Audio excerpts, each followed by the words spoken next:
श्री राम जय जय राम श्री राम जय जय राम।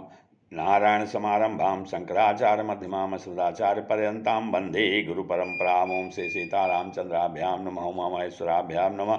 ओम श्री एकादशमी की दक्षिणेश्वर धाम सरकार श्रीमते नमः। सत्संग के क्रम में आज जो है दिति का गर्भधारण, कश्यप जी की पत्नी दिति का गर्भधारण की कथा है।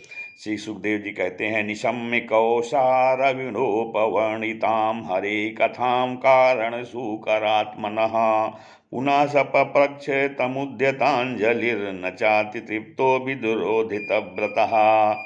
श्री सुखदेव जी कहते हैं, राजन, प्रयोजनवश सुकर बने श्रीहरि की कथा को मैत्रेय जी के मुख से सुनकर भी भक्ति व्रतधारी विदुर जी की पूर्ण तृप्ति न हुई। अतः उन्होंने हाथ जोड़कर फिर पूछा। क्या पूछा? विदुर कहते हैं, तेनैव तु मुनिश्रेष्ठ हरिणा यज्ञमूर्तिना आदिदैत्यो हिरण्याक्षो हत इत्यनुशुश्रुमो तस्य चोद्धरता क्षोणीं स्वादंष्टाग्रेण लीलया दैत्यराजस्य ब्रह्मन् कस्माद्धेतो रभून्मृधा। विदुर जी ने कहा, मुनिवर, हमने यह बात आपके मुख से अभी सुनी है कि आदि दैत्य हिरण्याक्ष को भगवान यज्ञमूर्ति ने ही मारा था। ब्रह्मन जिसमें भगवान लीला से ही अपनी दाढ़ों पर रखकर पृथ्वी को जल से निकाल रहे थे, उस समय उनसे दैत्यराज हिरण्याक्ष की मुठभेड़ किस कारण हुई? श्री मैत्रेय जी ने कहा, विदुर जी, आपका प्रश्न तो बहुत सुंदर है, क्योंकि आपने श्रीहरि की अवतार कथा के विषय में पूछा है, जो मनुष्यों के मृत्यु का पास का नाश करने वाली है। देखो, उत्तानपाद के पुत्र ध्रुव बालकपन में श्री नारद जी की सुनाई हुई हरिकथा के प्रभाव से मृत्यु के सिर पर पैर रखकर भगवान के परम पद पर आरूढ़ हो गए। पूर्व काल में एक बार इसी वराह भगवान और हिरण्याक्ष के युद्ध के विषय में देवताओं के प्रश्न करने पर देव ब्रह्मा जी ने उन्हें यह इतिहास सुनाया था, और उसी की परंपरा से हम भी सुन करके आपको बता रहे हैं। मैत्रेय जी कहते हैं, विदुर जी, एक बार दक्ष की पुत्री दिति ने पुत्र प्राप्त की इच्छा से सायंकाल के समय अपने पति मरीच नंदन कश्यप जी से प्रार्थना किया कि कश्यप जी खीर की आहुति द्वारा अग्निजी भगवान यज्ञपति की आराधना कर सूर्यास्त के समय जान अग्निशाला में ध्यानस्थ होकर बैठे थे। उस समय प्रार्थना किया। दीदी ने क्या कहा, हे विद्वान, मतवाला हाथी जैसे केले के बीज को मसल डालता, उसी प्रकार यह प्रसिद्ध धनुधर कामदेव मुझ अबला पर जोर जताकर आपके लिए मुझे बेचैन कर रहा है। अपनी पुत्रवती शौतों की सुख समिति को देखकर मैं ईर्ष्या की आग से जली जाती हूँ। अतः आप मुझ पर कृपा कीजिए, आपका कल्याण हो। जिनके गर्भ से आप जैसा पति पुत्र रूप से उत्पन्न होता है वे भी स्त्रियां अपने पति पत्नियों से सम्मानिता समझी जाती हैं। उनका सुयश संसार में सर्वत्र फैल जाता है। हमारे पिता प्रजापति दक्ष का अपनी पुत्रियों पर बड़ा स्नेह था। एक बार उन्होंने हम सबको अलग अलग बुलाकर पूछा कि तुम किसे अपना पति बनाना चाहती हो, तो वे अपनी संतान को सब प्रकार की चिंता रखते थे। अतः हमारा भाव जानकर उन्होंने उनमें से हम 13 पुत्रियों को, जो आपके गुण स्वभाव के अनुसार के अनुरूप थीं, आपके साथ ब्याह दिया। अतः मंगलमूर्ते कमल नयन, आप मेरी इच्छा पूर्ण कीजिए, क्योंकि हे महत्तम, आप जैसे महापुरुषों के पास दीन जनों का आना निष्फल नहीं होता है। विदुर जी, दिति कामदेव के वेग से अत्यंत बेचैन और बेबस हो रही थी। उसने इसी प्रकार बहुत सी बातें बनाते हुए दीन होकर कश्यप जी से प्रार्थना की। तब उन्होंने उसे सुमधुर वाणी से समझाते हुए कहा, अरे भीरू, तुम्हारी इच्छा के अनुसार मैं अभी अभी तुम्हारा प्रियवश करूँगा। भला जिसके द्वारा अर्थ धर्म और काम तीनों की सिद्ध होती है, अपनी ऐसी पत्नी की कामना कौन पूर्ण नहीं करेगा। जिस प्रकार जहाज पर चढ़कर मनुष्य महासागर को पार कर लेता है, उसी प्रकार गृहस्थ आश्रमी दूसरे आश्रमों को देता हुआ अपने आश्रम द्वारा स्वयं भी दुख समुद्र के पार हो जाता है। मानिनी स्त्री तो त्रिविध पुरुषार्थ की कामना वाले पुरुष का आधांग कहा गया है। उस पर अपनी गृहस्थी का भार डालकर पुरुष निश्चिंत होकर विचरता है। इंद्रिय रूप शत्रु अन्य आश्रम वालों के लिए अत्यंत दुर्जय है, किंतु इस प्रकार किले का स्वामी सुगमता से लूटने वाले शत्रुओं को अपने अधीन कर लेता है। उसी प्रकार हम अपनी विवाहिता पत्नी का आश्रय लेकर इन इंद्रिय रूप शत्रुओं को सहज में ही जीत लेते हैं। गृहेश्वरी, तुम जैसी भार्या के उपकारों का बदला तो हम अथवा और कोई भी गुणगाही पुरुष अपनी सारी उम्र अथवा जन्मांतर में भी पूर्ण रूप से नहीं चुका सकते। तो भी तुम्हारी संतान प्राप्त की इच्छा को मैं अवश्य पूर्ण करूँगा। क्योंकि अभी तुम थोड़ा रुको, हाँ, जिससे लोग मेरी निंदा न करें। या घोर समय राक्षसाद घोर जीवों का है, देखने में बड़ा भयानक है। इसमें भगवान भूतनाथ के गण भूत प्रेत आदि घुमा करते हैं। साथी, इस संध्या काल में भूत भावन भूतपति भगवान शंकर अपने गण भूत प्रेत आदि को साथ लिए बैल पर चढ़कर विचरा करते हैं, जिनका जटाजूट श्मशान भूमि से उठे हुए बर्बर की धूल से बवंडर की धूल से दूषित होकर दीप्यमान हो रहा, तथा जिनके स्वर्ण कांतिमय गौर शरीर में भस्म लगी हुई है, वे तुम्हारे देवर ससुर महादेव जी अपने सूर्य चंद्रमा और अग्निरूप 3 नेत्रों से सभी को देखते रहते हैं। संसार में उनका कोई अपना या पराया नहीं है, न कोई अधिक आदरणीय और न निंदनीय है। हम लोग तो अनेक प्रकार के व्रतों का पालन करके उनकी माया को ही ग्रहण करना चाहते हैं, जिसे उन्होंने भोग कर लात मार दी है। विवेकी पुरुष अविद्या के आवरण को हटाने की इच्छा से उनके निर्मल चरित्र का गान किया करते हैं।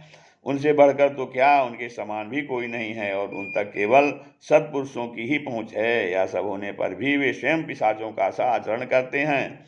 यह नर शरीर कुत्तों का भोजन है। जो अविवेकी पुरुष आत्मा मानकर वस्त्र आभूषण माला और चंदनाथ से इसी को सजाते संवारते रहते हैं, वे भागे ही आत्मा राम भगवान शंकर के आचरण पर हंसते हैं। हम लोग तो क्या, ब्रह्मादि लोकपाल भी उन्हीं को बांधी हुई धर्म मर्यादा का पालन करते हैं। वे ही इस विश्व के अधिष्ठान हैं, तथा यह माया भी उन्हीं की आज्ञा का अनुसरण करने वाली है। ऐसे होकर भी वे प्रेतों का आचरण करते हैं। अहो, उन जगत व्यापक प्रभु की यह अद्भुत लीला कुछ समझ में नहीं आती। मैत्रेय जी कहते हैं, पति के इस प्रकार समझाने पर भी कामातुरादित्य ने वेश्या के समान निर्लज होकर महज कश्यप जी का वश पकड़ लिया। तब कश्यप जी ने उस निंदित कर्म में अपनी भार्या का बहुत आग्रह देख दैव को नमस्कार किया और एकांत में उसके साथ समागम किया। फिर जल में स्नान कर प्राण और वाणी का संयम करके विशुद्ध ज्योतिर्मय सनातन ब्रह्म का ध्यान करते हुए उसी का जप करने लगे। विदुर जी दित को भी उस निंदित कर्म के कारण बड़ी लज्जा आई, और वह ब्रह्मर्षि के पास जा सिर नीचा करके इस प्रकार कहने लगी। दिति बोली, मामे गर्भिमिमं ब्रह्मन् भूतानां ऋषभो बधीत् रुद्रः पतिर्हि भूतानां यस्याकर्वहमहं हसं नमो रुद्राय महते देवायोग्राय मीडुषे शिवाय नष्टदण्डाय धृतदण्डाय मन्यवे सा प्रसीदतां भामो भवानुर्वनुग्रहः व्याधस्याप्यनुकम्पाय कम्प्यानां स्त्रीणां देवा सतीपतिः। दीति बोली, ब्रह्मन रुद्र भूतों के स्वामी हैं, मैंने उनका अपराध किया है, किंतु वे भूतश्रेष्ठ मेरे इस गर्व को नष्ट ना करें। मैं भक्तवान कल्पतरु उग्र एवं रुद्ररूप महादेव को नमस्कार करती हूँ। वे सत्पुरुषों के लिए कल्याणकारी एवं दंड देने के भाव से रहित हैं, किंतु दुष्टों के लिए क्रोध भूमि दंड पाणी हैं। हम स्त्रियों पर तो व्याध भी दया करते हैं, फिर वे सतीपति तो मेरे बहनोई और परस्परम कृपालु हैं, अतः वे मुझ पर प्रसन्न हों। श्री मैत्रेय जी ने कहा, विदुर जी, प्रजापति कश्यप ने सायंकालीन संध्या वंदनादि कर्म से निमित्त होने पर देखा कि दित थरथर कांपती हुई अपनी संतान की लौकिक और पारलौकिक उन्नति के लिए प्रार्थना कर रही है। तब उन्होंने उससे कहा, कश्यप जी ने कहा, तुम्हारा चित्त काम वासना से मलिन था, वह समय भी ठीक नहीं था, तुमने मेरी बात नहीं मानी तथा देवताओं को भी अवहेलना की। अमंगल चंडी मंगलमयी चंडी, तुम्हारी कोख से 2 बड़े ही अमंगलमय और अधम पुत्र उत्पन्न होंगे। वे बार बार संपूर्ण लोक और लोकपालों को अपने अत्याचारों से रुलाएंगे।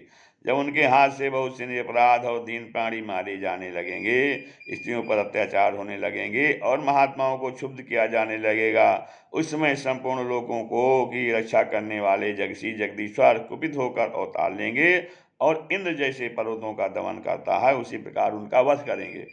दिति ने कहा, प्रभु, यही मैं चाहती हूँ कि यदि मेरे पुत्रों का वध हो तो वह साक्षात भगवान चक्रपाण के हाथ से ही हो, कुपित ब्राह्मणों के शापाल से न हो। जो जीव ब्राह्मणों के शाप से दग्ध अथवा प्राणियों को भय देने वाला होता है, वह किसी भी योनि में जाए, उस पर नार के जीव भी दया नहीं करते। कश्यप जी ने कहा, देवी, तुमने अपने किए पर शोक और पश्चाताप प्रकट किया है। तुम्हें शीघ्र ही उचित अनुचित का विचार हो गया तथा भगवान विष्णु शिव और मेरे प्रति भी तुम्हारा बहुत आदर जान पड़ता है। इसलिए तुम्हारे एक पुत्र के 4 पुत्रों में से एक ऐसा होगा जिसका सत्पुरुष भी मान करेंगे और जिसके पवित्र यश को भक्तजन भगवान के गुणों के साथ गाएंगे। जिस प्रकार खोटे सोने को बार बार तपाकर शुद्ध किया जाता है, उसी प्रकार साधुजन उसके स्वभाव का अनुकरण करने के लिए निर्भयता आदि उपायों से अपने अंतःकरण को शुद्ध करेंगे। जिनकी कृपा से उन्हीं का स्वरूपभूत यह जगत आनंदित होता है, वे स्वयं प्रकाश भगवान भी उसकी अनंत भक्त से संतुष्ट हो जाएंगे। वह बालक बड़ा ही भगवत भक्त, उदार हृदय, प्रभावशाली और महान पुरुषों का भी पूज्य होगा तथा प्रौढ़ भक्ति भाव से विशुद्ध और भावान्वित हुए अंतःकरण में श्री भगवान को स्थापित करके देहाभिमान को त्याग देगा। वह विषयों में अनासक्त, शीलवान, गुणों का भंडार तथा दूसरों की समिति में सुख और दुख में दुख मानने वाला होगा। उसका कोई शत्रु न होगा तथा चंद्रमा जैसे ग्रीष्म ऋतु के ताप को हर लेता है, वैसे ही वह संसार के शोक को शांत करने वाला होगा। जो इस संसार के बाहर भीतर सब और विराजमान हैं, अपने भक्तों की इच्छा अनुसार समय समय पर मंगा विग्रह प्रकट करते हैं और लक्ष्मी रूप रावण मोती लन्ना को भी शोभा बढ़ाने वाले हैं तथा जिनका मुखमंडल झिलझिल में आते हुए कुंडलों से शोभित है, उन परम पवित्र कमल नयन शेर का तुम्हारे पौत्र को प्रत्यक्ष दर्शन होगा। श्री मैत्रेय जी कहते हैं, विदुर जी, जितने जब सुना कि मेरा पौत्र भगवान का भक्त होगा तो उसे बड़ा आनंद हुआ तथा जानकर कि मेरे पुत्र साक्षात श्रीहरि के हाथ से मारे जाएंगे उसे और भी अधिक उत्साह हुआ। श्री राम जय राम, जय जय राम, श्री राम जय राम जय।